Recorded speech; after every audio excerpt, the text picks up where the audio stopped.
Great.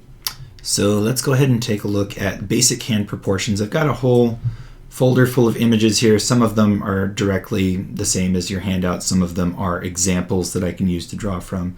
And I might pop some of them up occasionally to sort of highlight something that I want you to pay attention to. But here's a basic kind of proportion breakdown for the hands. In fact, let me get a marker so that I can draw on top of it and point at things. I'll go right there. There we go. And I'll make a new layer. Oops, made one too many. Okay, so as strange as it might seem, if you measure from the base of the palm up, you basically halfway through will hit the knuckles of the hand.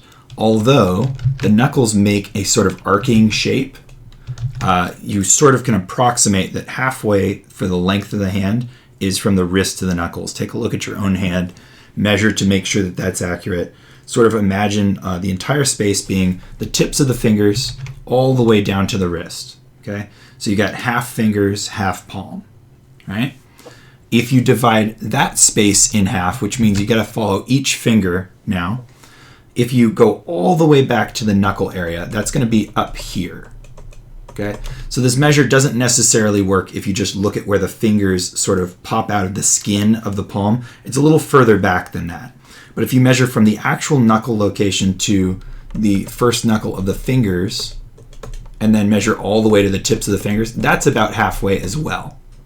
Okay, so you've got halfway from the base of the wrist all the way to the knuckles, halfway down the finger to that first large knuckle that is not just, on the top of your palm.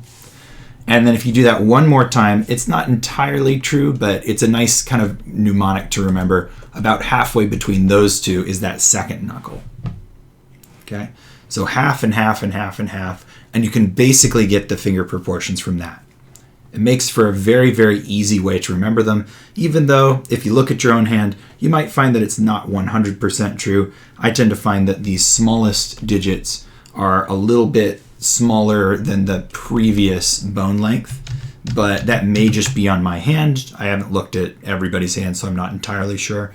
But it does tend to hold true enough that if I'm drawing something, that's going to keep it accurate and make it look realistic without going way far into the realm of impossibility. Okay, so that would be the first important thing that I would want to impart. Okay. Erase that out. You also should probably keep your eye on this sort of radial kind of symmetry that we get from the fingers, especially the metacarpals.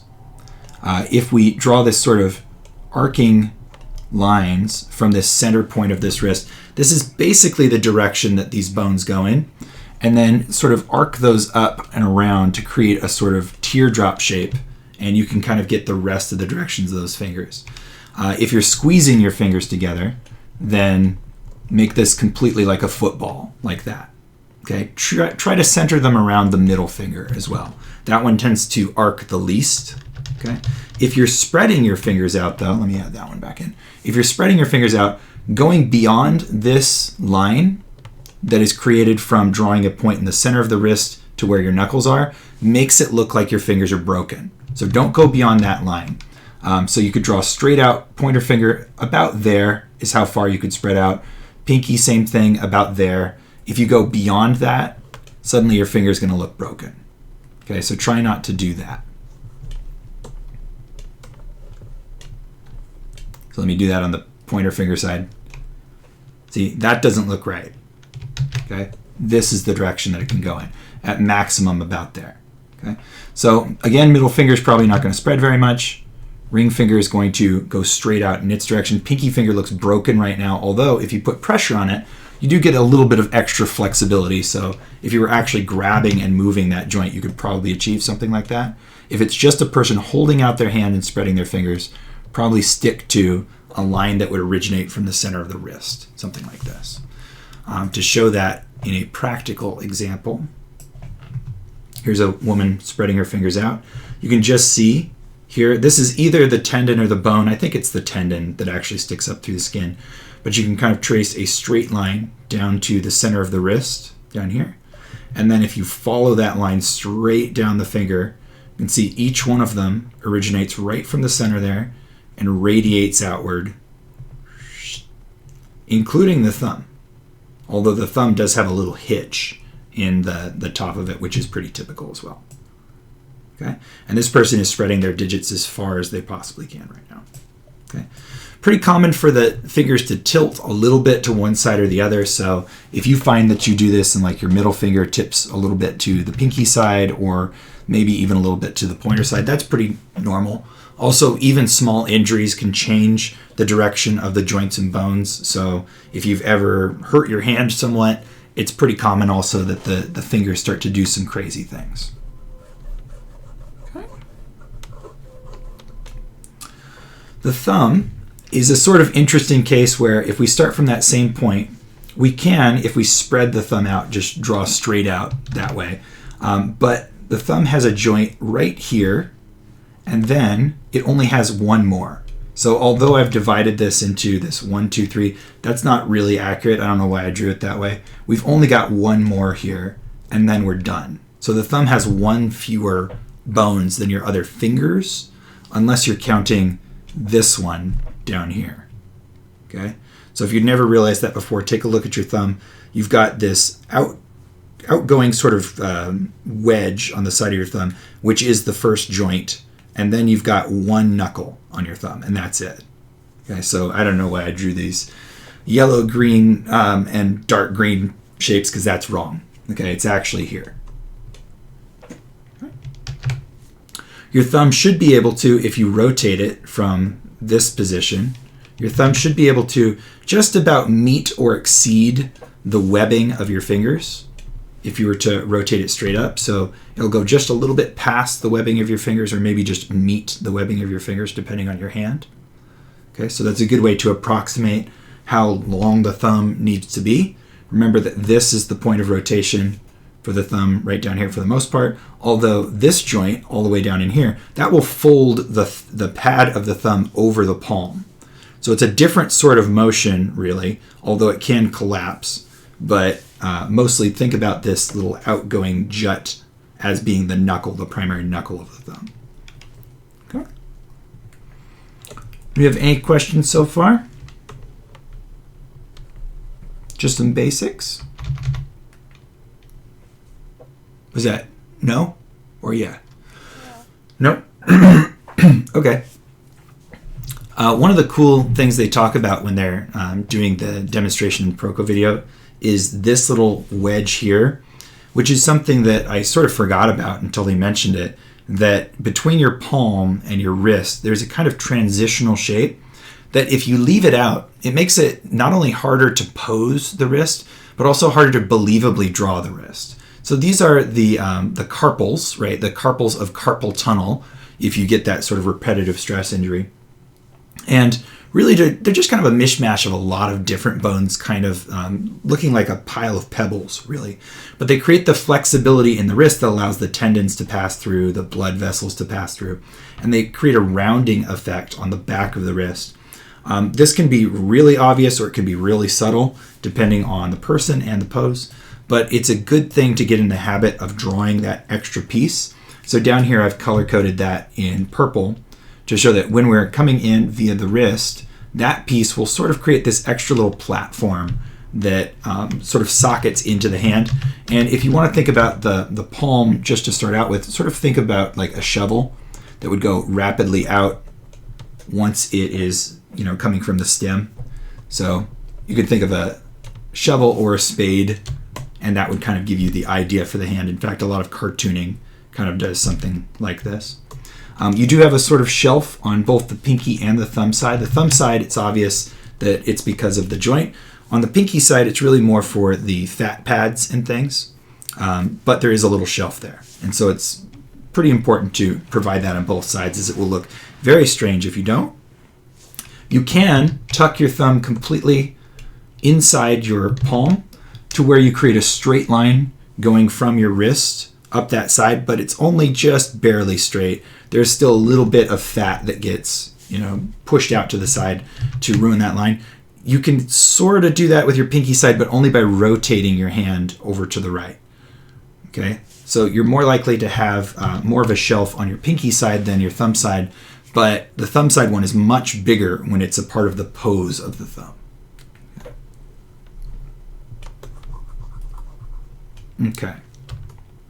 All of your fingers cascade. Usually the middle finger is going to be the one that is the farthest away from the wrist, and they fall down on the left and right, with pointer finger and ring finger being of a relatively equal length depending on the person, and then the pinky finger being furthest back of all. This is very similar to the toes, so you're probably familiar with this already. Just know that your pinky finger is by far the shortest, and usually either your pointer or middle finger is going to be the longest, depending on you. Okay? And their circumference sort of changes a little bit, but not really very much. You'll find oftentimes when people draw the hand, there's very little difference in circumference for the fingers. Like the pinky finger might be the only noticeably smaller in circumference. The rest of them are probably going to be fairly similar. The one exception would be the thumb. The thumb does have a larger circumference than the other fingers, fairly noticeably, but you don't need to focus on that very much to draw a believable hand. You can easily draw the fingers of similar circumference and not have anybody bat an eye. Here's the underlying skeletal structure of the hand, just for a reference. So here are the carpals down in the little pile of pebbles, the metacarpals all in purple, then our first digits of the fingers, second digits, and by this point thumb is out of digits, and then the last one. And you can see it lined up against this drawing of a hand superimposed on it.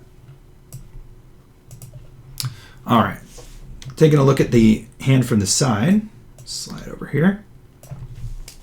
So from the side, the whole hand kind of tapers down to a point, sort of like a wedge, that if you were to lay your hand flat on a tabletop, you're going to have a little step up for your wrist. You can lay what appears to be like your wrist, your forearm, and your palm flat on the same surface. But if you get down and look next to it, you'll find that there's so much pad underneath your palm at the back that it lifts your wrist up and sort of forces it to leave the surface of the table. So even if we got this kind of forced all the way down, we would still have this little pocket, this little window right underneath the transition space between wrist and palm. Okay. This is also where you're going to see the step down sort of prevalent in the carpal area, where it's transitioning to the back of the hand. Back of the hand tends to be pretty straight and flat, although the entire thing, if we were looking at it from the front, and this is also in the Proco video, has a sort of arch to it, sort of centered around that middle finger again, kind of like this. Okay.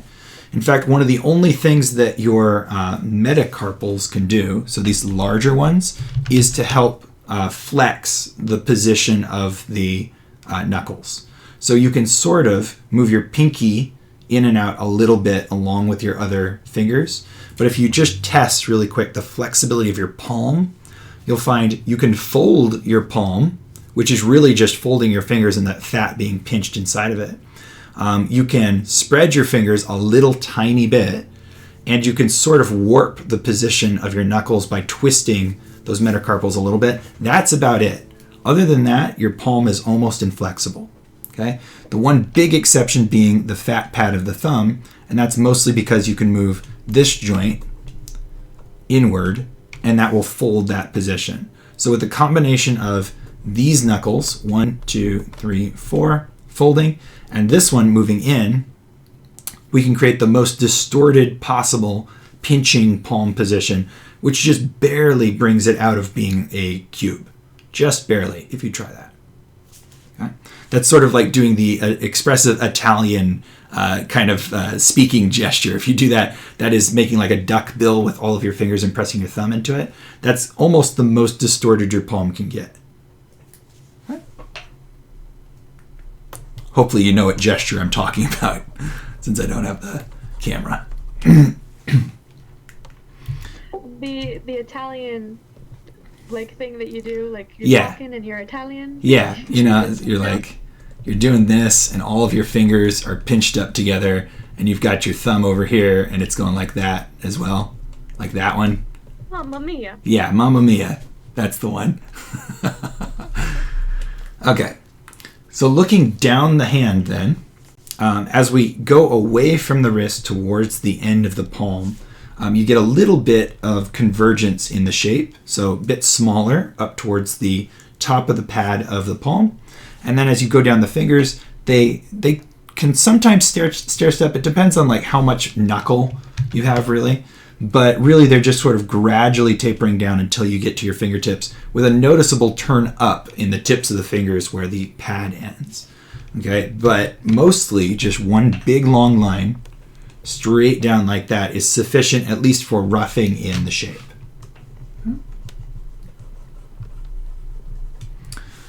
And the thumb kind of does the same thing, although the thumb is at such a weird angle that we can't even really depict it in a chart like this.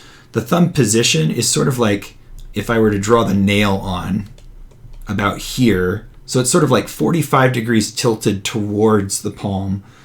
You can rotate it, you can bend it a little bit, you can get it to face directly sideways if you twist it. You can't quite get it to face directly towards the same direction as the other fingers. At least I can't. I guess it's possible that you could, but it tends to almost always be at this sort of 45 degree angle with relevance to everything else. Okay. Let's look at the pads in the palm. Okay. You may have distinctly 4 separate pads on your palm. You may have 3, you may have 2. It sort of depends on the person, and this is why like palmistry is still kind of a thing that you can pay someone money to do, reading the lines in your palm, because everyone's hands are just a little bit different, and mostly it would be about ethnicity, gender, age, and what you do with your hands on a day-to-day basis. So if you end up folding your hands over and over and over again in a certain way, you're probably going to deepen that crevice. If you don't fold your hands over and over and over again in the same way, you're probably going to have more subtle crevices, or at least ones that do not mimic a certain type of action over and over. So babies, when you first see their hands, they have very few of those, wrinkles and creases on their palms.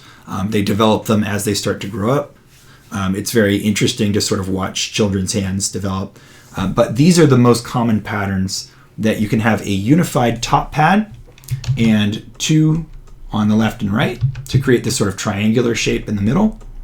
That triangular area will be flatter. Or you can have the pinky through middle finger united, one small island on your pointer finger, a sort of channel up the side, and a large thumb pad. And really, you could sort of move these pads around in any direction, grow them, shrink them, and still get a reasonable palm. Just know that there's definitely something going up the side of the palm on the pinky side. There's absolutely a pad on the beginnings of the thumb. That's probably the most critical one.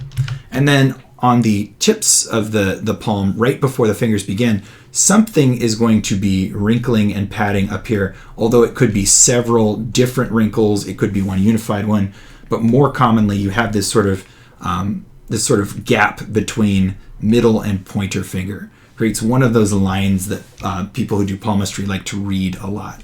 Typically you'll get one across from the cleft of the thumb somewhere over to the bottom left or middle left, some sort of line like this, and then occasionally you'll get several lines that come down radially this way somehow, maybe even occasionally some that go up that way. Okay? So that's the basics of that kind of pattern of these palm pads. I usually keep in mind that most hands have a little 7 in the middle. 7? Yeah. I'm trying to find the 7 on my hand now. I can see on my hand.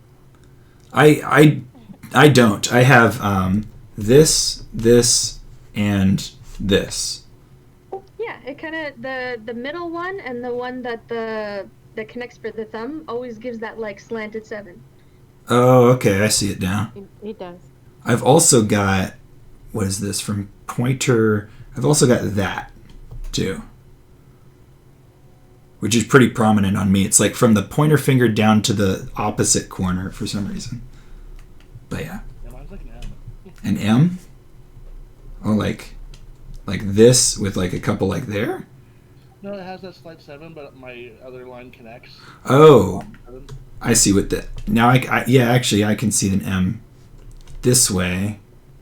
Then what, oh, what is it? Like this? Now I'm getting confused. Like that? No, I don't know. Anyway, it doesn't really matter. Everyone's palms are a little bit different. As long as you get those basics, you're going to be fine. Nobody's going to really question that. All right. Just a quick look at the fingers as far as the flexibility of the joints are concerned, and also position of the joints. It is most helpful to position sort of barrel-shaped joints towards the tops of each of the joint areas, okay? Because this side is the side that is going to get pulled tight when you flex those fingers. The other side is going to have sort of a sagging fat pad and will create sort of a crevice in between each one of these areas. So it's more helpful to put that barrel joint on the top side of those, and to imagine that there's just a little, stiff rod running between each one, because that's essentially what's happening with the bones. If you are relaxing your finger, you can expect something like this pattern with a little bit of inward bend on your first joint, but your second joint might go in, it might go straight, it might go up. It sort of depends on how you use your hands. I actually like the S curve for relaxed finger because I use the S curve for a relaxed sort of joint regardless of body part. I use that if I have like legs that are suspended. I use it for arms. I use it for spines. It's sort of the most relaxed of the three basic shapes, C, I, and S. S is either compression or relaxation, so I tend to just use that one. But it would be perfectly reasonable if your final joint went down just a little bit also, or just straight out. Any of those are pretty much fine. Okay? If you hold your finger and point straight, like as stiff as you can, you tend to get a sort of concave bend in your finger a little bit, at least on the tip of the finger. So you may have straighter joints before you get to that last one, and then the final one will tip upward. But that final upward tip is very, very common, okay? And it comes from putting pressure on the pads of your fingertips when you're doing things. I think that we end up kind of stretching that joint more than any other. Also, it's smaller, so maybe it has less power to resist. But it's a very, very common thing to have that fingertip hyperextend a little bit. Less common to have it happen in the middle, but also pretty common to happen at the base. So the only one that I wouldn't necessarily do regularly is the middle one. The other two, you could hyperextend them a little if you wanted to. If you are relaxing your finger, these pads will also be bulgier. If you are stretching your finger out, these pads will be pulled tight. Okay, so draw your fingers accordingly with tighter or looser fat folds depending on the position of the pose. Also, if you want to jab your finger up against something, then it would be pretty common for you to completely bend that last joint a lot. Okay, so if someone was pushing a button like this, and they're putting a lot of force this way, it's pretty common for that final digit to bend pretty extremely. And actually, if you take your fingertips and you push them like into the tabletop or something, you'll find you can get a pretty good 45-degree or so bend without experiencing any pain. So yeah, you can get quite a lot of force. If you are going to make a fist or close your fingers tightly, then the same sort of rules apply where you have a joint and then a sort of straight line and a joint and a sort of straight line. But what happens on the inside is the interesting visual thing. All of these fat pads now have nowhere to go. They would have gone about this far and about this far and about this far, but now they're being squeezed together. So you end up getting a cleft that goes from the sort of middle contact point straight out towards all the joints. And how far it goes depends on what finger we're talking about and how much it's being squeezed. But if you just squeeze like one of your middle fingers, like your middle or ring finger, ignoring all the others, you get a lot of cleft on them because they're always being folded out of sight.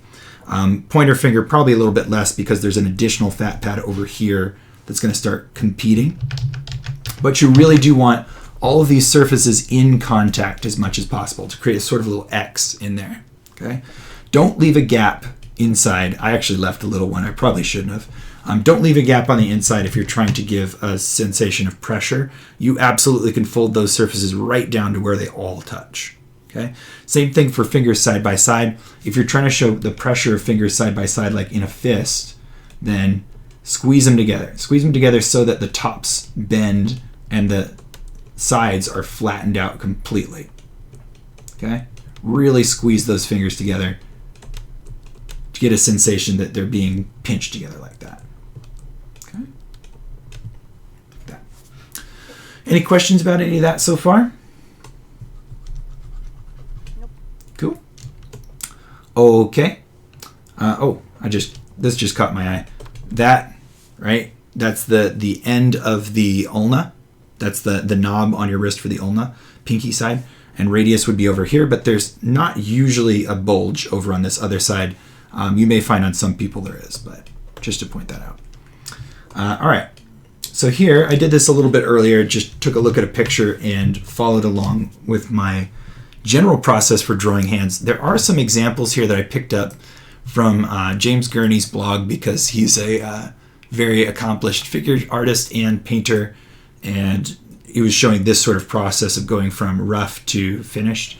I think that rough already looks pretty developed though, and so it's probably going to be helpful to show a little bit more preliminary steps. But this is kind of a good example of starting in a loose, gestural, expressive kind of way, tying everything down into a constructive manner that you know where the directions are, where all of the hard lines are, and then filling it in with fat and skin and wrinkles and kind of loosening it up again. So that's a pretty common kind of approach to most figure arts, that you start loose, tie it all down, and then add all of the life and spontaneity back in. Okay? But if you don't start loose and expressive, it's never going to get there. So your first steps often have to be a little bit more wild, but make sure that you follow through on these second steps or they won't look believable or possible. You did have one other. Here we go. This one. This looks a little bit more reasonably, this top one, like where I might start in a typical hand drawing or figure drawing. And then, of course, doing the same sorts of things where it's been tied down into very strict geometric forms and then loosened up a little bit again to add the tendons and veins and fat pads and stuff. Okay. So I did that a little bit earlier. I actually drew this right on top of each layer on separate passes, and then just spread them out so that it would be easier to see what I had done. But starting with looking at a photograph, I was just sort of trying to get the basic shape of where is the palm, where are the fingers, and what are they doing. So here's what the fingers were doing, and I saw the thumb coming up there, and this was the direction of the wrist. So something about as complicated as what I just drew there would probably be fine. Anything more than that, and now I'm going into the next stage. In this second stage then, trying to figure out exactly what the position of the palm is usually one of the most important steps. The palm can appear to bend a lot more than it actually does, and it can be really deceptive and make it difficult to attach the fingers, to attach the rest of the structures to it. So be particularly careful about the palm. Try to identify correctly what direction it's pointing in and put that box in fairly concretely. In this case, you can just barely see there's sort of a horseshoe bend shape that is being created by the palm here because we're looking almost side on. So that means that this would be the middle finger tendon, and then we're not seeing the rest of the tendons going around the corner there. So the other side of the box would be about here. If we were going to just make it a box, we just do this. Okay, but it's a little bit more complicated than that, so I sort of put a slight bend in the opposite side. Then we've got all of the cylinders of the various parts of the fingers. 3 for each finger, and then, did I put one too many here? No, that's the right number. It's just that this joint is out here. That's the wedge of the thumb. Okay. Don't be confused about this, by the way. That's the end of the pad. So where the thumb joint joins the wrist, you can actually see a little bump down there too. But morally, that's just the pad. Okay. So these are all the cylinders of the various directions that I saw this person's hand going in. Just to give a nice concrete sense of where everything is. This is also some of the step where if I get problems like this, where this finger and this tip of this finger are hitting the exact same spot, it would be better for me to pick which one should be overlapping and to shift them a little bit. So you can see in the final drawing over here, I actually moved this finger down a little bit so that the thumb could cross over into the silhouette and make it look like it absolutely is in front, not behind or the same level or something like that. That's more of like an image craft sort of thing and not really about like anatomy, but it's something that can really help. If you have ambiguity like this, that's called a tangent. It draws attention to itself and creates uncertainty, and it's not a very pleasant prospect for most image viewers. So consider that. Overlaps are better than no overlap. A second place where that happened was right here, where this, I believe, actually just went straight back, but it happened to hit the pointer finger at just about the same spot that this other finger did. And so I ended up moving the finger forward just a little bit so that I could have the next bend happen before that one to kind of concretely place it in front of that other finger. So it should read as 1, 2, 3, 4. I'm actually afraid when I look at it that it reads as 1, 3, 2, 4, as if this one is the middle finger. But I think that's more due to my sloppy line work right here than anything else. So moving on from the construction phase, take your time with that as well. I know that three-dimensional drawing is a challenge. Make sure that you at least get a concrete sense of where it begins and ends. You don't have to draw both ends of the cylinders every time as long as you know where it attaches to. Then we're loosening it up and drawing only the appropriate parts that need to be drawn in order to depict the hand properly. I might have gone a little bit overboard in some of these wrinkles and stuff, but I think that generally it's toned down enough to be reasonable. I did forget a little bit. I left that line in when it should have probably been rounded out into the bone shape. But at this stage, overlapping certain parts to show where the wrinkles are going is important. For instance, right here, I could choose to do that, or I could choose to do this. And it's important to make that choice carefully. Like, which one should I do? This one or that one? Well, if I'm saying that the pad is behind this wrist structure, then I would do this one. And if I was saying that that pad is in front of that wrist structure, I would do this one. And in this case, that's what's happening. So I extended that line a little bit. Having no transition at all creates ambiguity again. Maybe it creates some simplicity, but that ambiguity is not always a good thing. You oftentimes want to extend one line over the other. Show some overlap. Okay. Yeah. I mean, basically, that's how I'm going to approach drawing all the hands that I'll draw. Any questions about any of this? Yeah, sure. So is the middle one about the what you want us to draw with the colors of the first stuff? This is perfectly sufficient. If you want to take it all the way to here and you feel like you can, go for it. Right? The first. Muscles, right? Yeah. We do it just like we did the feet. Exactly. Yeah, just like the feet. Yeah. This first step is a great one for getting like the life and sensation, and in some cases like the envelope of the thing.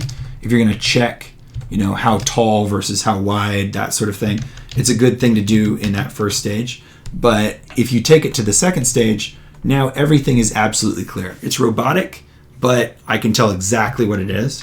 If you go all the way to the third stage, that's when we're adding the beauty back in and taking away some of the more confusing line work. Like, cover up your screen so that all you can see is number 2. And you'll find that there are so many overlapping lines that it becomes overwhelming and hard to process, which is why taking it to that final stage in number 3 is important. And oftentimes these... What's that? Makes sense? And oftentimes these stages are also separated by taking my eraser and lightly going over them. So I probably drew initially harder than this, maybe. Actually, in that first stage, I tend not to, but if I did, I might erase a little bit and then draw this over it. And from stage 2 to 3, I will definitely lighten that up before I do the last step because it's always way too much. Okay. All right, cool. So that's your little basic overview of hands, and I'm going to show a few examples and draw from them. But first, let's look at some drawings that I've done in the past. I was asked to talk about how I like to use anatomy in cartooning, or just like drawings that I actually prefer to do. And so I've got some examples. I just looked at my old Tumblr and picked out a bunch of examples of where there was at least some anatomy present. And so I can kind of show how I've utilized it just in like cartooning and whatever it is I do. This is Thing from the Addams Family, which I thought was an interesting kind of challenge to draw a character with, personality and body language who is just a hand. So you can see a lot of the same stuff that we're talking about here, sort of lightly drawn underneath that final drawing there. But doing that enabled me to do something like this, where I want to animate him, and so I'm posing him doing various things like swinging around this croquet mallet and flying through the air, skidding to a halt, preparing to kick, kicking, but he's a hand. He can't kick. He's got to look like he's doing that stuff, and so I've got to pose this hand doing, evocative things as if it's a whole character. So it's a really great kind of challenge for animating to do something like that. So this is just sort of like an animation plan. I've got a whole bunch of different ones. So like, here's a cartoon, caveman or barbarian or something like that. And you can see like, there's not a whole lot of anatomy here, but there is some anatomy here. His armpits still exist. The pectoral muscles are still heading up towards the same cleft that would be created by the deltoid. The deltoid's still there. The trapezius is still there. They're just lumps now. Right? We're missing a lot of stuff, but we've also got a lot of things retained. And that's one of the hallmarks of good cartooning or caricature, is that it takes away a lot, but the stuff that's still there is still grounded in reality somehow. For instance, these two little dashes on the inside of the wrist, showing that there are tendons there, comes directly from real life observation. That's really a landmark, really a surface mark that you would be able to see. Or even just the very, zigzaggy line on his palm, showing that there are clefts there. Having that line hook up with the bottom joint of the thumb makes a lot of sense. But I mean, look at his hands. They're little stubby Fred Flintstone hands. They're nothing like real hands. But as much as possible, placing them in a position which makes sense regarding what the anatomy could be or would be is kind of what you want to do. Let's take a look at some more. Here's a more realistic cartoon drawing of Neil Gaiman, in which there's quite a lot of anatomy, but it's also kind of subtle, because if you're talking about a person, you're not focusing on a person's skin or muscles or tendons. It would be really weird to do that. But now that you guys have gone through a little bit of class, you can probably identify some of those anatomical features, which hopefully are not what anybody's focusing on. I want them to focus on the person, on their face. But there is a mastoid muscle, there is a voice box, there is a throat underneath all that, and there is a little indication of trapezius as well, even though that's not really what we're focusing on. Here's a little cartoon drawing of some guy in his underwear flying through the air.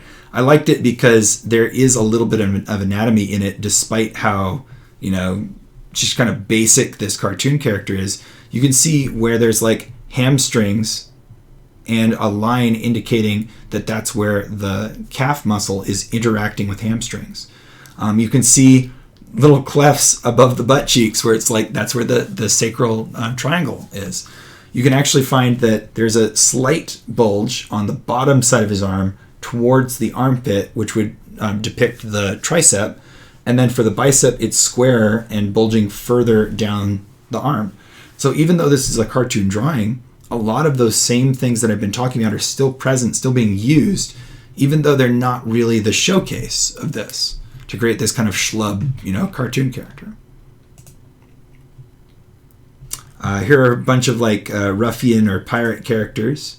I picked it because of the kind of extreme differences in anatomical treatment, in that this guy who's closing the door has a lot of bulges on his arm, because that's how the foreshortening would have to work for him to point directly at you. You would have to see forearm followed by bicep, tricep, deltoid, then shoulder, and that's where his head is situated. You can also see some of the anatomy being used to show that he's leaning forward on his waist. And then here's that same arm going out sideways. Whereas this guy, who's leaning against the wall, appears to be made entirely of angles. And there's almost no identifiable anatomy at all on him, except for maybe where his neck is coming out. But still, it's really, really exaggerated. Hopefully these two guys can feel like they inhabit the same world, even though they're so different. Here's a fantasy creature. Little fantasy dragon lizard guy. Kind of like a tribal guy, kind of pointing at some tracks. A great way to use anatomy creatively is to combine it with animal anatomy. And so in this case, you kind of have to use anatomy when you're drawing creatures because they're so foreign. You need to sort of explain how they work and what they look like. So we've got some basic drawing showing that there's a big bend in his torso to where his hips are jutting very far forward and his rib cage is coming forward as well with his neck coming off of it. But there's this cleft in the middle that kind of shows that that's happening. We can see a lot of the basic human forms of anatomy going down the arms, although it's got exaggerated proportions and different details. And then for his legs, we've got this zigzaggy shape, which is familiar if you look at any kind of animal legs that are not quadrupeds. So we're talking about like chickens have a variation on this, and dogs and cats and lizards and all sorts of them have something like this. And in this case, I'm just kind of using it to make it appear more bestial.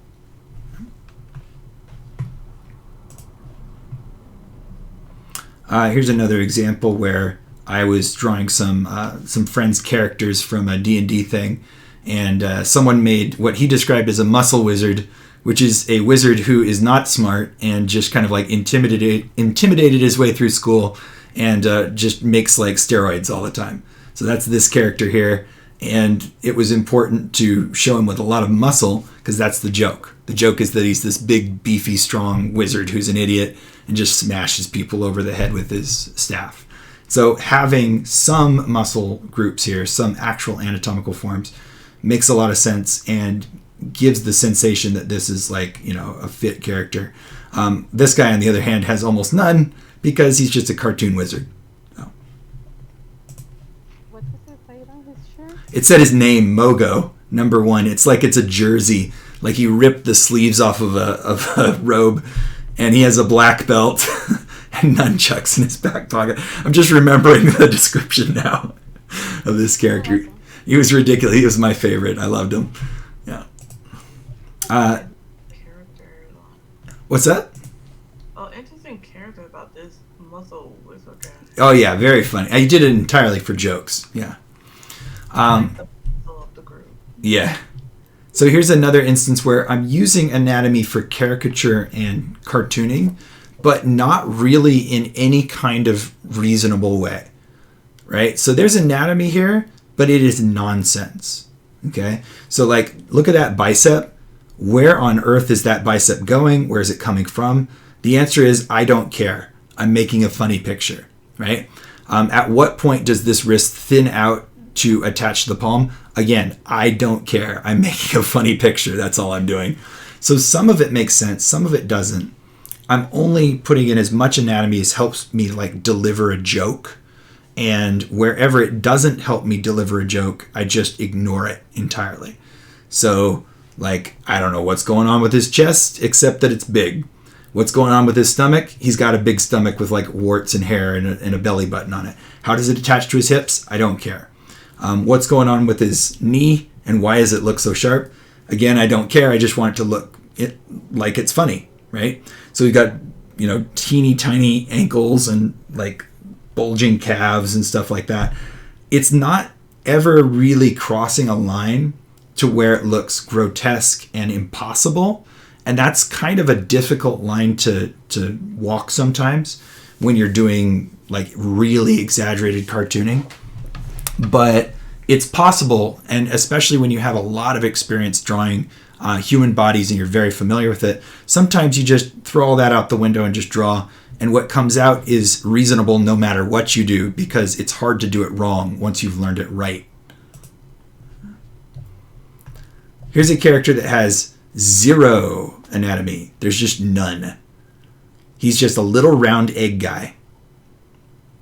And that's perfectly fine too. Sometimes throwing all of that out the window and having just no anatomy whatsoever, can be the funniest solution or the simplest solution. And so, yeah, I absolutely do that sometimes. That character looks stubborn. Yeah. Here's a, like, I don't know if it's supposed to be Miss Piggy or not, I forget, but sort of like a pig princess, to where making her look like she's doing like a come hither kind of look necessitated anatomy.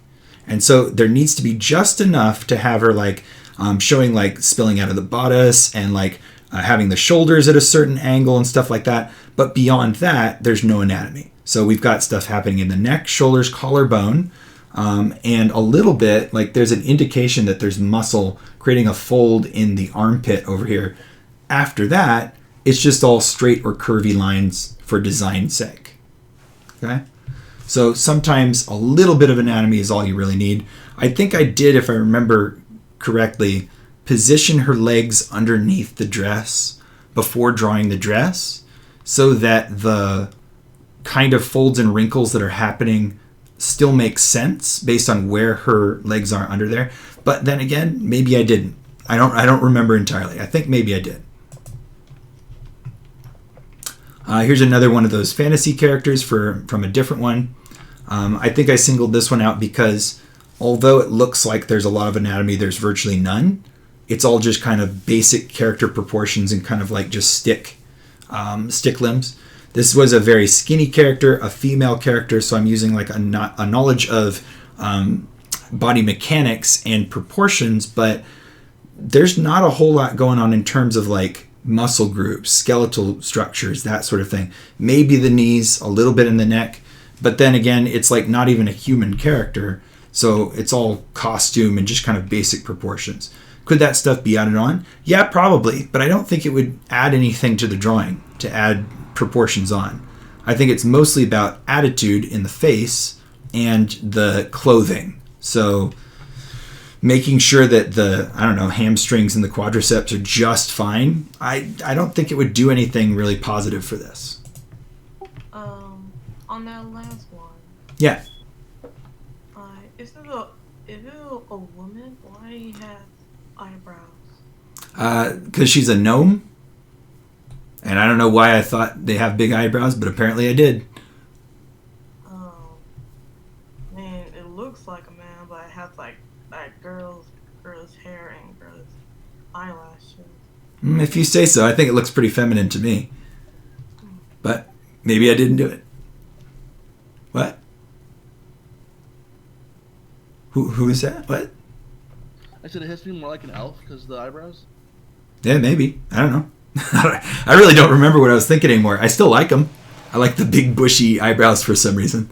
I just love the rogue look in general. So. Yeah, I'm noticing like little details as I'm looking around because it's been a long time where like there's some little vials in the inside of the cape and stuff, and the way the sleeves are like droopy even though the arms have structure underneath it. Like I like that stuff. I think it's cool, but yeah, that's definitely what I was focusing on, not like the anatomy.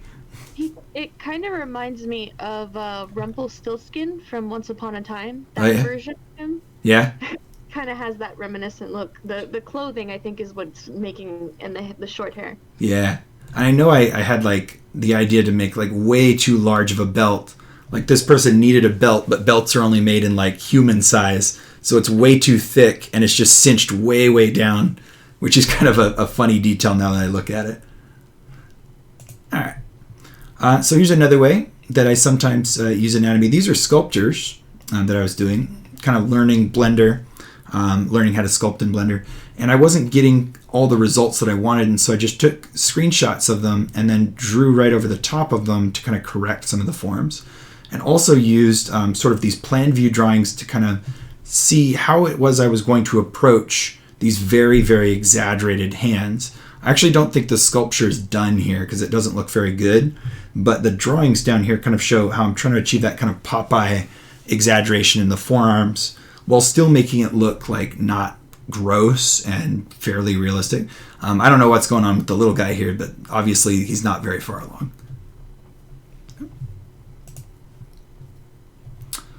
Here's an action shot with I don't know, dwarf and goblin probably, where the joke requires anatomy. Because if I don't use anatomy, I can't get that interplay of fingers, cheeks, mouths, right, eyebrows. The fact that they're pawing at each other's faces and the flesh and wrinkles of their faces are moving around means that I must use anatomy to get that joke across. So there's a certain bare minimum amount of anatomy that has to go into the rest of it, but really it's entirely for having, like, you know, fish hooking into the cheek flesh and pulling away at it or pushing or whatever. All of that stuff is the interest.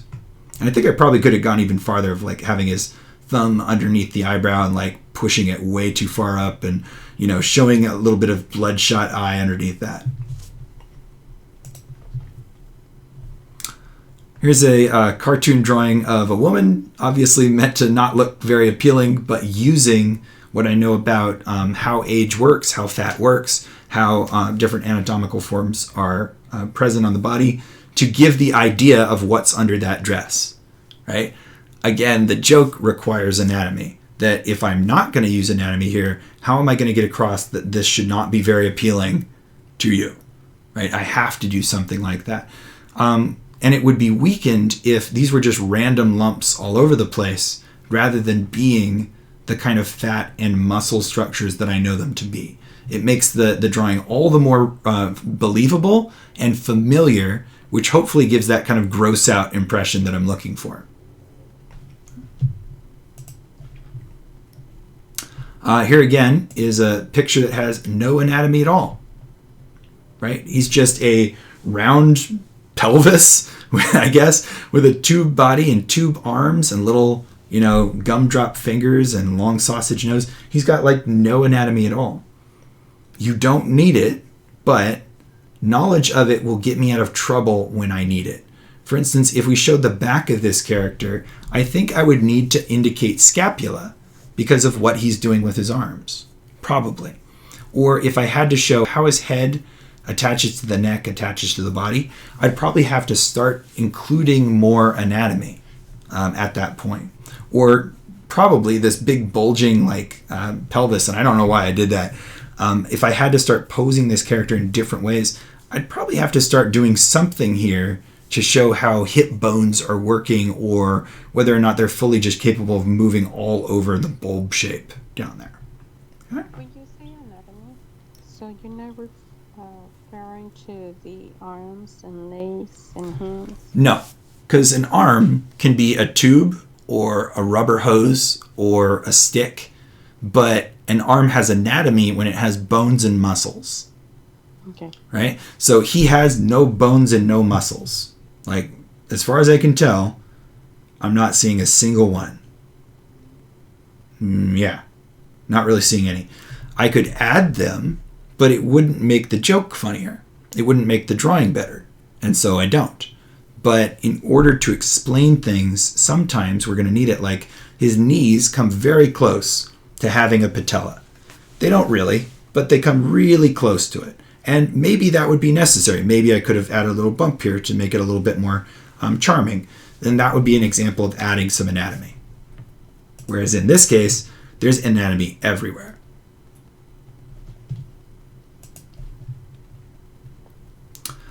I included this one just as a kind of description of, like, how you can draw things that are non-human and learn from them. And so this was just a photograph of a hippopotamus that I drew, referring to all of the different wrinkles and structures that I saw, and trying my best to imply what anatomical forms I thought were there, but I didn't actually look up a skeleton or a muscle chart or anything. So some of this is just completely based on observation. I didn't actually, have any reference for the hippo beyond the one picture, except I think maybe I looked up their feet because I couldn't see them very well. And you can get still quite a lot of detail and anatomy in there, even without really knowing what's going on. For instance, the mouth is fascinating. There's lots of folds of fat and, skin and stuff going on in there. I don't know what it is, but I do know that it looked like this. Could I use it in my own work? No, because I don't know how to draw it from different angles because I don't know what's going on yet. I would have to study it a bit more before I could comprehend that.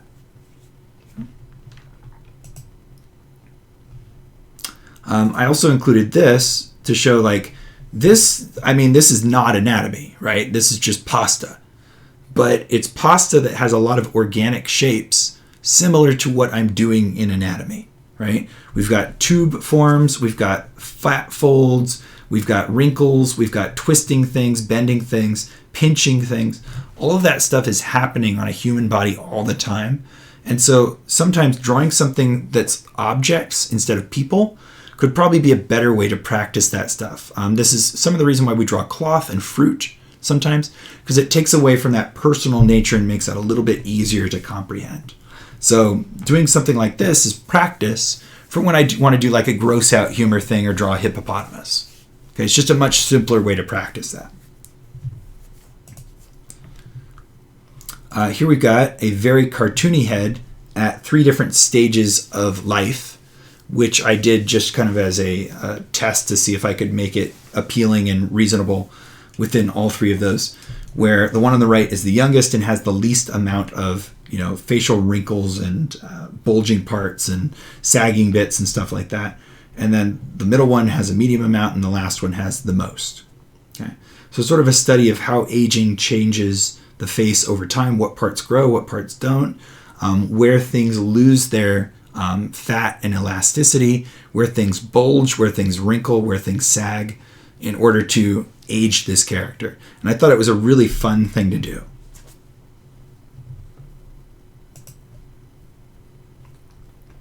Here again is that same sort of character with virtually no anatomy at all. Really no semblance of like realism whatsoever, but it's fine. And then here's another one where I was designing, you know, the anatomy of some fantasy race, in this case a dwarf, where I'm trying to decide, okay, if they had muscles, if they had all of these same structures, where would they be? How big would they be? How developed would they be? What sort of proportions would they have, etc. So you can take these things that you've learned and really play with them.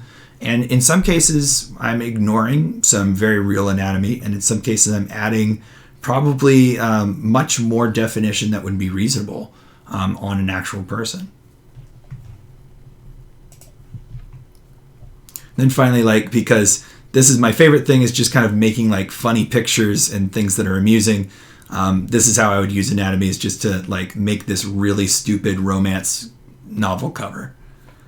So in this case, I'm exaggerating everything that I think would be funny to exaggerate, including like his nipples and his package and his abs and stuff like that, just making it ridiculous. I think the reason I drew this is because I was in a bookstore and saw the romance section, and every single one of them had like a ripped shirt and Fabio hair, and like half of them were on the deck of a ship, and I thought that was hilarious. All right, there you go. I forget who requested it, but that's how I use anatomy in cartoon drawing. Cool? Cool. Shall we look at some hands? Let's look at some hands. Actually, I just want to look at this one. Children's hands. When you're drawing kids' hands, the big difference is their fingers are shorter in relation to their palms and chubbier. As they age, they come back into proportion to where it's half and half again. But in the earliest stages of life, that's what you get. Short, triangular, stubby fingers. All right. Let's look at a couple here. Okay, another good one. There was a bit that was talked about in the Proco video. This is actually a rendering, by the way. Someone drew that. It's very, very good. There was a bit that was talked about in the Proco videos about this little section right here. So you see, like, if you make a fist and you squeeze it, the bit of flesh just opposite your thumb pad will kind of divot and create a crevice. Apparently, that's a muscle attached to the skin, which does that intentionally. Why? I don't know. But it does it. It makes it firmer over on that side, maybe to add extra grip and holding power to the bottom part of your palm. But it's one of the few places where a muscle is attached directly to the skin and creates that sort of little pinch. And this person noticed it and, painted it or drew it.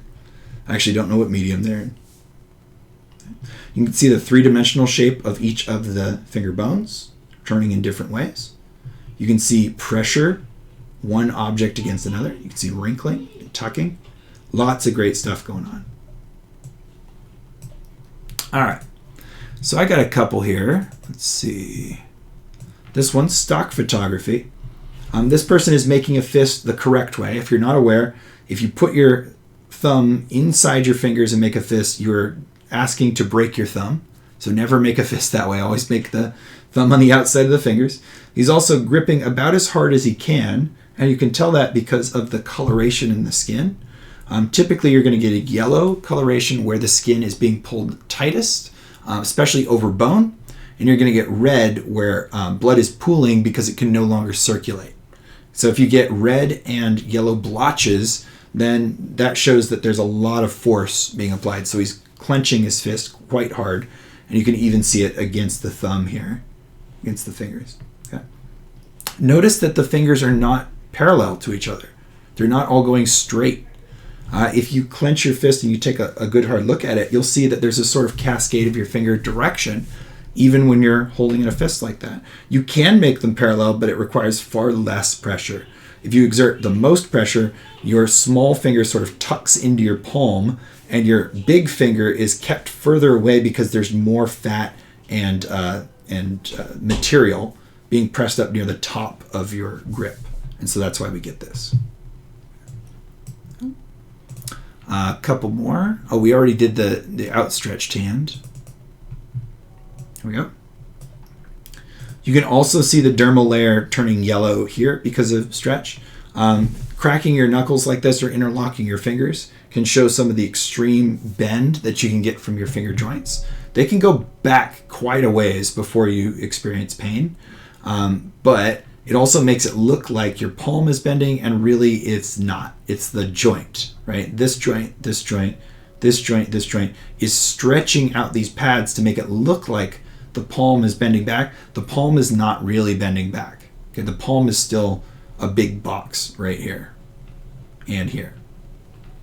Okay, so it can be really deceptive sometimes.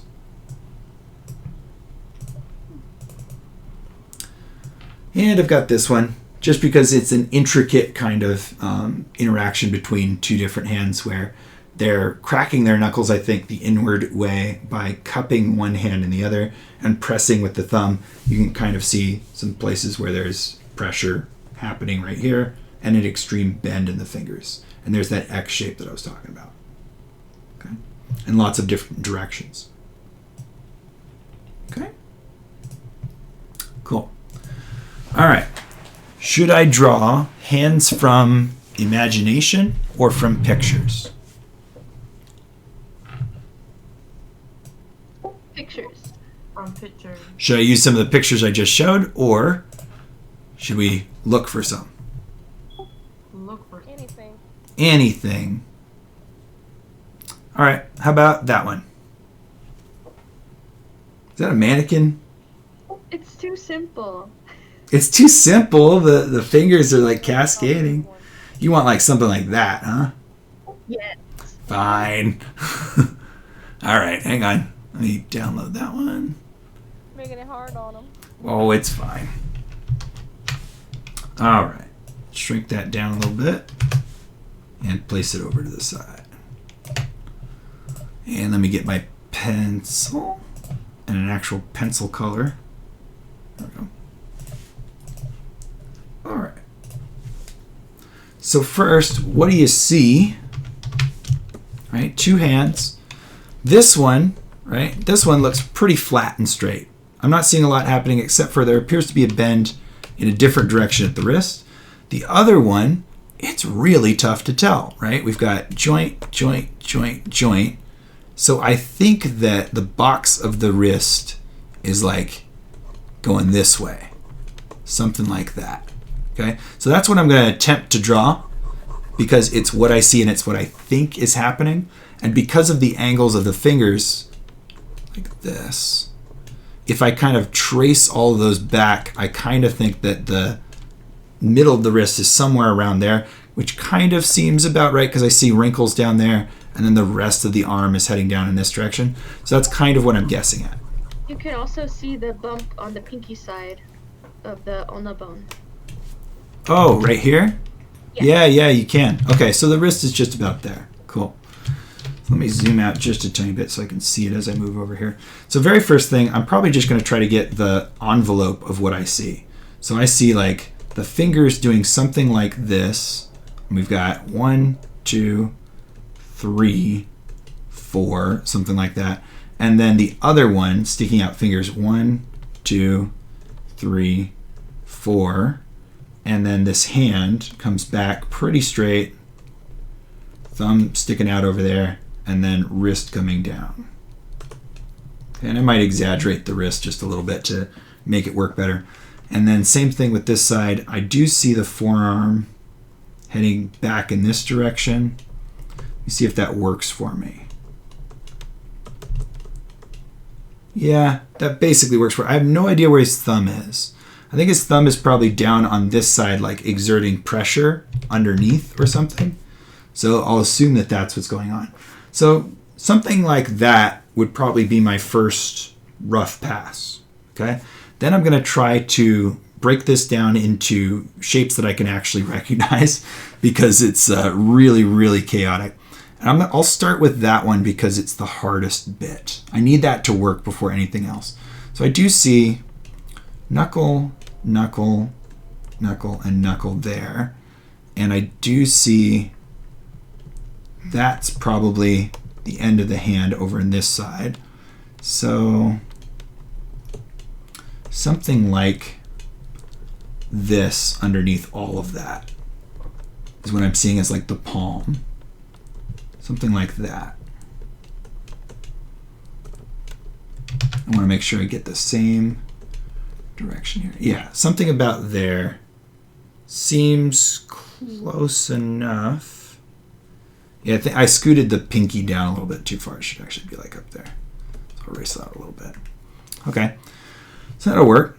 So the pinky is coming down over here. It's touching the end of this hand over here. So let me try to get that one in.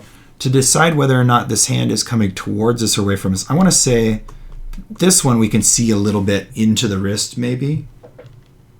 It's tough to tell whether or not we could see into this side or into that side. So I'm just going to have it grip down, bench. I'm going to have it just see a little bit into the bottom, I think. So it's definitely going in this direction. We'll give it a little bit of perspective. And then ending right about here, I think. Just before the other one. It doesn't look quite long enough. Let's see.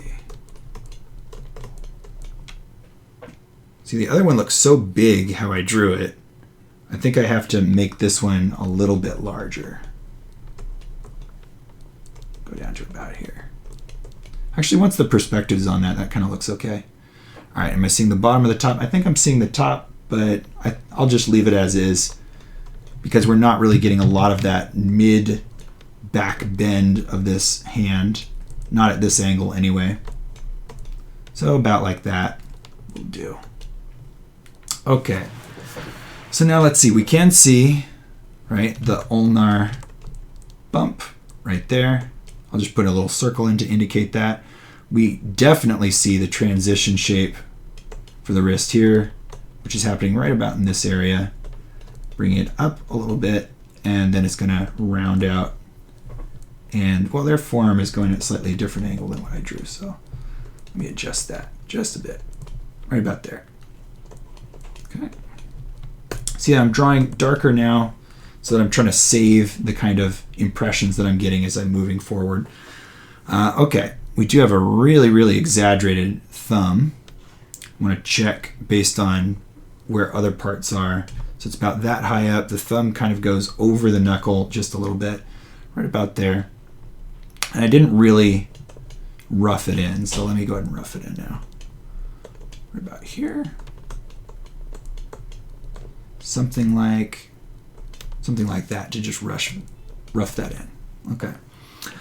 So now I'm going to rough in forms for all of the fingers because we really need it.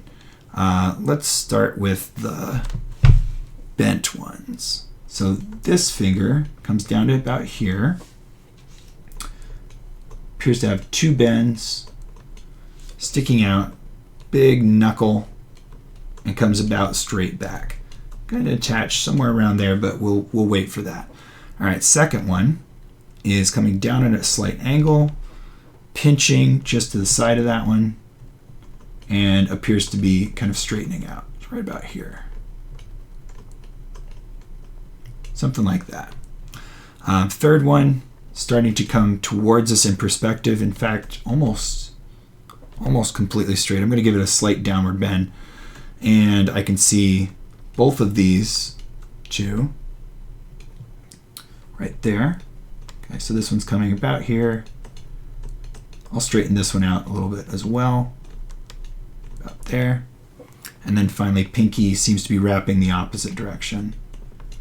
We'll go this way, right down there. Okay. All right.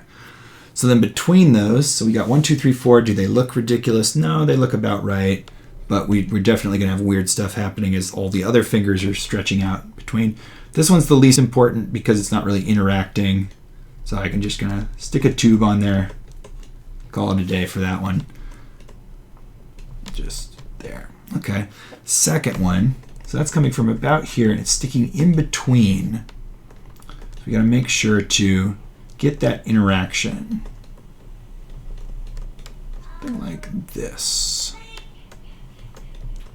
I think I'm giving it a little bit too much sideways bend. I'm going to flatten that just a bit. Okay, something like there. Let's try this one. This one's definitely bending at the first large digit. So, oh wow, it's still behind that one, huh? Okay, so it's coming up here. That one will definitely require three-dimensional construction once I have this roughed in and coming out that way. Okay. Yeah, all right. And then this one is going behind this one in front of the other, wrapping around it sort of right here, straight up this way. Okay, so I've got the basic roughed in structure now, and clean it up just a little bit. Try to add bits of detail where I think necessary, and then clean this drawing up. So since I'm working digitally, I would probably just turn down the opacity and start darkening in the parts I want to keep, leaving lighter the parts I don't want to keep. If I wasn't, then I'd run an eraser over it. But I want to make sure that I keep all the parts that are supposed to be seen, because it's getting very, very hard to tell in this region, particularly around this middle finger, which actually I'm not even seeing. Where in the heck is the middle? It's right here. I think I drew it going to and from the wrong place even. So this one needs to go basically this way instead. Like up here. Let me add another layer on top. So this one, we're looking to get that way. And then it kind of wraps this direction in between these two other fingers. Okay, that one I want to keep. That I want to keep. This one has some sort of interaction here. Straight out that direction. Make it a little bit longer. The problem is, like, I'm not even getting to the anatomical construction because this is such a composition challenge that I have to place all of these so carefully, and that's taking up a lot of this time. So when there's more interaction, then there's a lot more to do to plan it out properly, because I don't want to get confused halfway through my nice drawing at the end of this. So I want to keep track of all of this stuff. Okay, so we do see the knuckle of this one here, a little dive off that direction. So that one's going this way. And then for this final one, yeah, let's bring it over to this side.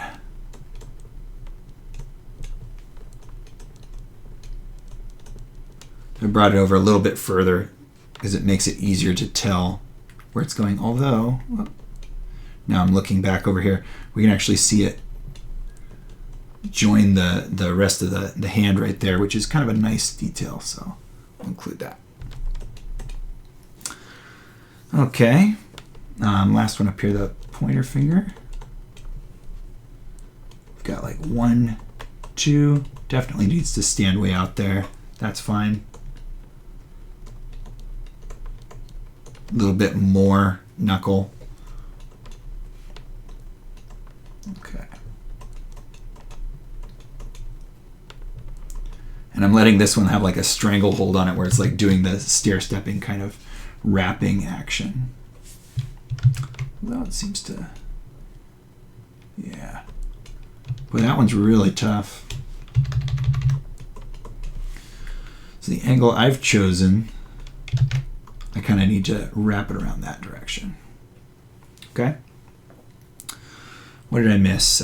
Pinky finger still kind of doing the same thing. Doesn't really need anything extra. Let's have a slight bend there. Okay. All right. So at least that's cleaned up a little bit. There we go. Much easier to spot. I'm going to combine those and then keep drawing on probably a new layer because we need some cylinders and cubes. So let me see here. This one here. Oop, that was a bit too much. There we go, right about there. And does it bend any more? Maybe a tiny bit more up at this one. Just want to be able to tell the direction it's going. Then it heads down this way and would be a much wider ellipse down there. But before it ever gets there, it's being choked off by this one. Okay. So this one, I see an ellipse here, which is probably going to extend a little bit further to the right. It's kind of digging into the flesh there too. Okay. And then here, so what's happening at that joint? We've got that, and we've got this on either side with that barrel shape in the middle. That barrel shape's right about here, kind of going across this way.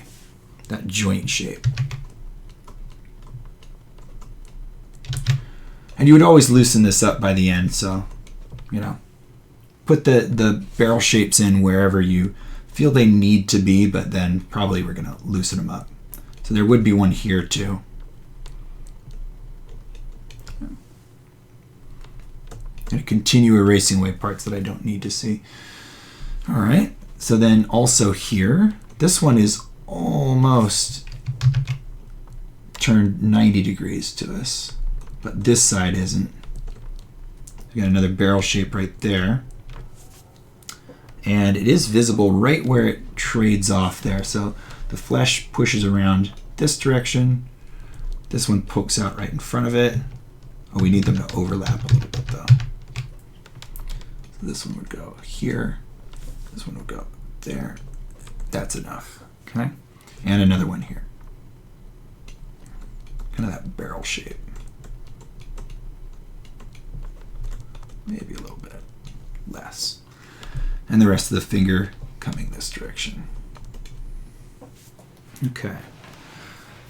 Let's see. This one hardly really visible. Probably don't have to worry about that. But I do want to worry about the direction. So top of the finger is coming this way. Then this one starts to just about go sidelong to us, and then it turns right at the end there to dig in a little bit more.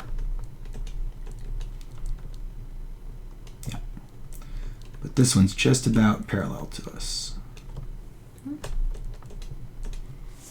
And I don't really see the knuckles on display in that one. Is this joint doing anything?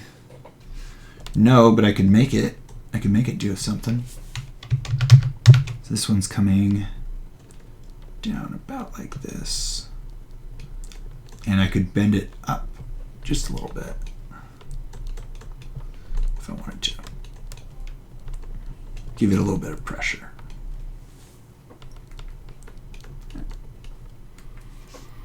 This one I think I drew it just a little too fat. Okay, and that final one there. Yeah, I don't like those angles very much. Let's get those a little bit better. A little further out. Okay, and this one, of course, definitely has the barrel shape for that knuckle. Like that. Okay.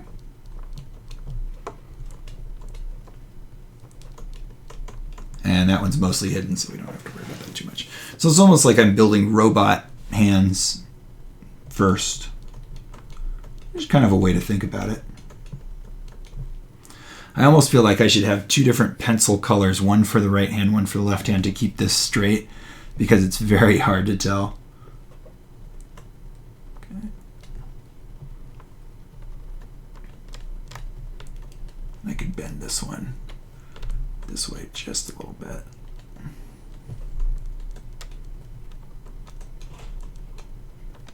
Okay. Let's see. What am I neglecting? Probably the back of the hand back there. I haven't done anything with that in a while. I feel like I want to change the position of that just a bit. Okay. And we could see that ulnar bump. Make sure that we're still going backward with that forearm.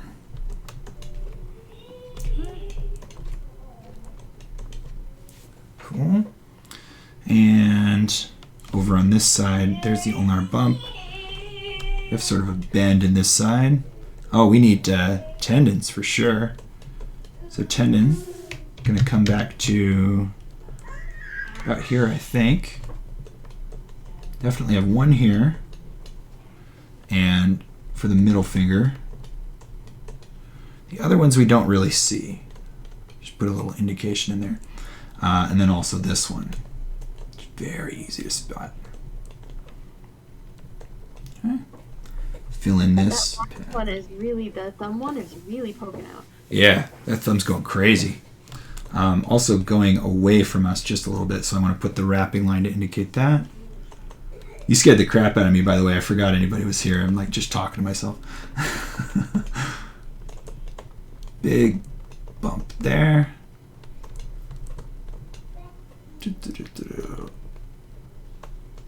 Like that. Interesting how that nail looks too. What's awesome about drawing, you can get really lost in another world. Yeah. I typically do, and then I realize my neck hurts after about 2 hours or 3 hours. Does this make sense to you, the way I'm approaching this, you guys? Is this helpful, informative, etc.? Yeah? It's real helpful. Cool. Well, that's most of the first, like, at least preliminary steps kind of drawn in there. Probably be... I don't know what's going on with this thumb. Oh, okay, yeah, it's more bent like that. At least this is most of the preliminary steps that I would approach. Like if I'm trying to do a really good drawing, it would be constructing this to kind of look like a robot hand before progressing to the final stage where everything is a little bit more relaxed and organic. But first, getting these stages really nicely, finely tuned. So I've got the right direction for everything, the right proper dimension for everything, making sure it all fits together properly. I know what's in front of what I can see, what I can't see, all of that stuff. And then there's lots of really interesting things like these little wrinkles in the flesh and divots and places where things are squishing into each other, stuff happening with the wrinkles of the knuckles over here. Especially over here where there's 2 fingers pushing on both sides. Cool. That's a really, really complicated one for sure.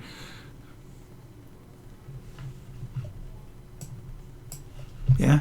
No? I think it's cool. Hi, Robert. All right, you guys. Are you good? Do you need more? Did you need substantially less? I'm good. That was really informative. It was Okay, great. great. And I think probably I only ended up doing one because it was a very, very complicated one that you picked. But if it was something like just a fist or a hand, it would be construct the box of the palm, then the tubes for the fingers, then finish up the drawing. So just like I showed in the first example that I did earlier, wherever that was, down here, box for the palm, tubes for the fingers, finish it. But if it is much more complicated, you just have to do a heck of a lot more of that. I felt like the complicated one was a little bit more helpful, so that when we come across those situations where it's like, what is it doing? We can work with it. And figure it out. Sure, yeah, no, that makes sense. And also, like, I'm making choices that aren't necessarily in the picture just because I think it'll make a better image for me. Like bending this one up like that instead of what's going on over here, which looks sort of like an S curve or something straight over. It's your drawing. You can change things as long as you know you're doing it. You just keep track. All right, cool, guys. Well, then that's going to be it for now. I heard my little boy being cranky in the other room. I think I have to go read him bedtime stories and see what's going on with them. Okay, we'll just see you next Tuesday, right? Yeah, we're going to be here next Tuesday. And I will probably also just at least be on Discord on Thursday in case you guys want to get any last minute like feedback or information or something. So is this our final drawing, or do we have something else? This is your last assignment. Okay. And is there any other thing that we're gonna do for the finals? No. Yay! No need. Life drawing's hard enough. Tell me about it. Yeah. But interesting. Yes. All right, you guys. Thank you very much. I will see you next week. Good night. Night. Good night.